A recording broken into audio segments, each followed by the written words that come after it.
Selamat datang penghuni rumah kosong. Sebagai masyarakat Indonesia, pasti sudah akrab dengan cerita legenda tradisional tentang hantu di Indonesia. Cerita dan mitos seperti sosok kuntilanak, tuyul, atau genderuwo mungkin sering didengar oleh masyarakat Indonesia pada umumnya. Namun, selain itu, ternyata masih banyak mitos dan legenda dari daerah tertentu yang didasarkan atas kepercayaan masyarakat setempat dan jarang terdengar oleh masyarakat luas yang juga terkenal mengerikan. Nah, berikut ini adalah kisah hantu di Indonesia yang mengerikan dan tak jarang diketahui oleh orang lain.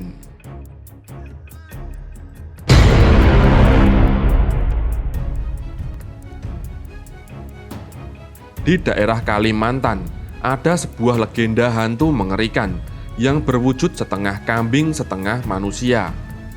Sosok tersebut dikenal dengan sebutan hantu kambe. Ada beberapa versi cerita menggambarkan sosok hantu kambe ini. Ada yang menyebutkan bahwa kambe ini berbadan manusia dengan rambut panjang dan memiliki kaki kambing. Ada juga yang menyebutkan bahwa kambe berwujud seperti kambing tapi memiliki suara yang panjang. Dikisahkan, sosok ini merupakan siluman bertubuh kerdil yang biasanya mengganggu kambing. Kehadirannya biasanya diikuti suara kambing yang ribut, yang diyakini disebabkan oleh sosok ini mengikuti padang rumput kambing.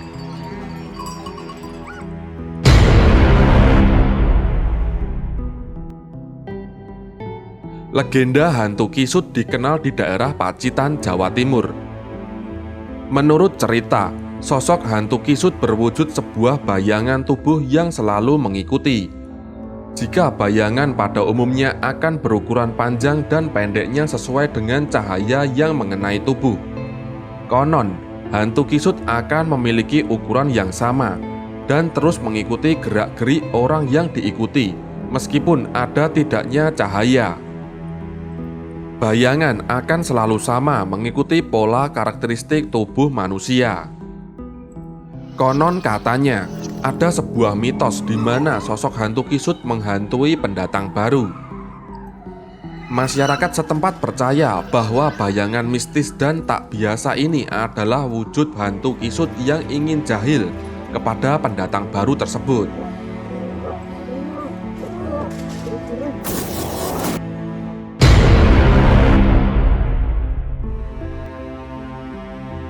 Salah satu mitos yang ada di masyarakat sekitar, tempat peninggalan sejarah Goa Belanda dan Goa Jepang yang ada di Taman Hutan Raya Insinyur Haji Juanda, Bandung, Jawa Barat.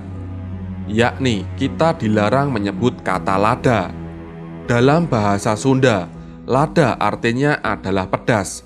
Konon masyarakat setempat percaya bahwa siapapun yang menyebut kata lada ketika berada di tempat tersebut, maka akan mengalami berbagai peristiwa menyeramkan. Kabarnya, kata lada itu merupakan sebutan atau nama dari salah satu leluhur di daerah tersebut yang sangat dihormati dan namanya pun disakralkan oleh masyarakat setempat. Konon ada mitos jika seorang melanggar, maka orang tersebut akan mengalami kesialan dan tak jarang ada yang kerasukan.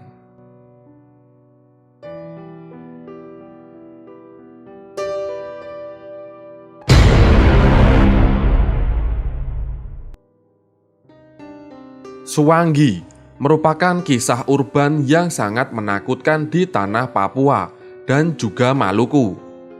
Menurut cerita, Suwangi dikenal sebagai penyihir atau orang yang memiliki kemampuan ilmu hitam tinggi.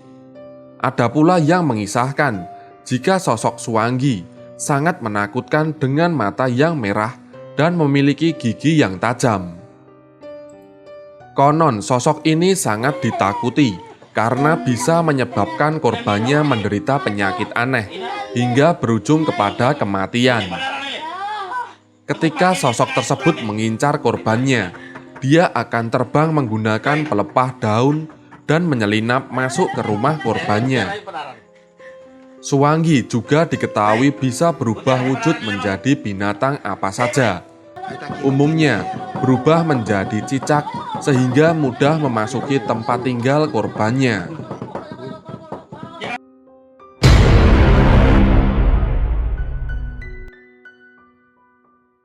Cerita hantu di Indonesia yang sudah menjadi sebuah legenda hantu populer di kalangan masyarakat di Palembang, Sumatera Selatan, yakni Antu Banyu.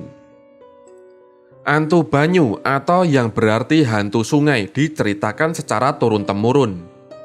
Disebut-sebut berada di Sungai Musi dan Muara II. Sosok Antu Banyu digambarkan berambut panjang, rambutnya seperti satang atau bulu yang panjang.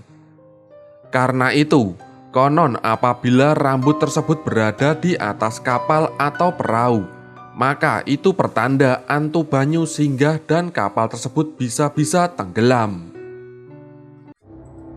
Ada pula yang menyebutkan bahwa Antu Banyu sebenarnya makhluk purba. Konon jika makhluk tersebut muncul saat kita menyentuh air, maka air di permukaan akan terasa hangat.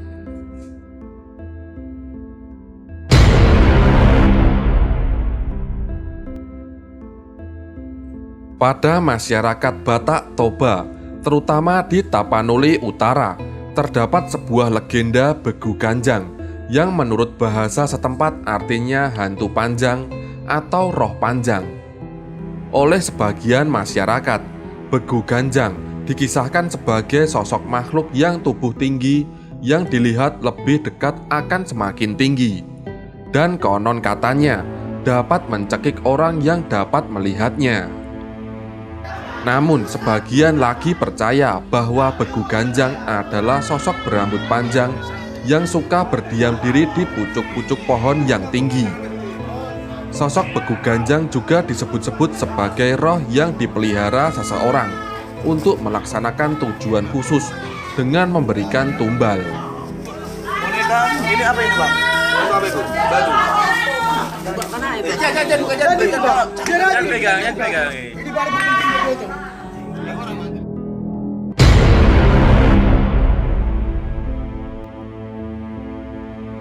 Terdapat legenda hantu Batitong di Tanah Toraja. Konon Batitong adalah roh jahat yang berasal dari perempuan yang telah meninggal saat bersalin dan menggunakan manusia untuk mendapatkan apa yang dia inginkan. Menurut cerita, sosok ini keluar pada siang dan malam hari dan sering dijumpai di tempat berair seperti sawah, selokan, sungai, dan rawa-rawa. Untuk mengusirnya, masyarakat percaya dengan menggunakan kayu palang atau kayu pohon jarak dalam bahasa Toraja. Maka sosok tersebut akan menghilang. Selain itu, cara lain untuk mengusirnya adalah dengan mendirikan sebuah bambu pada pintu masuk kampung, di mana tabung bambu tersebut diisi daun pasake dan daun kabumi yang merupakan tumbuh-tumbuhan yang tumbuh di Toraja. Nah, demikianlah mitos hantu legenda di Indonesia yang merupakan cerita turun-temurun dari nenek moyang. Cerita hantu-hantu ini selalu menjadi cerita menarik, bahkan sering dijadikan sebagai cerita di film-film Indonesia. Bagaimana menurut kalian? Jika kalian mempunyai pendapat lain, silahkan tinggalkan komentar di bangku rumah kosong.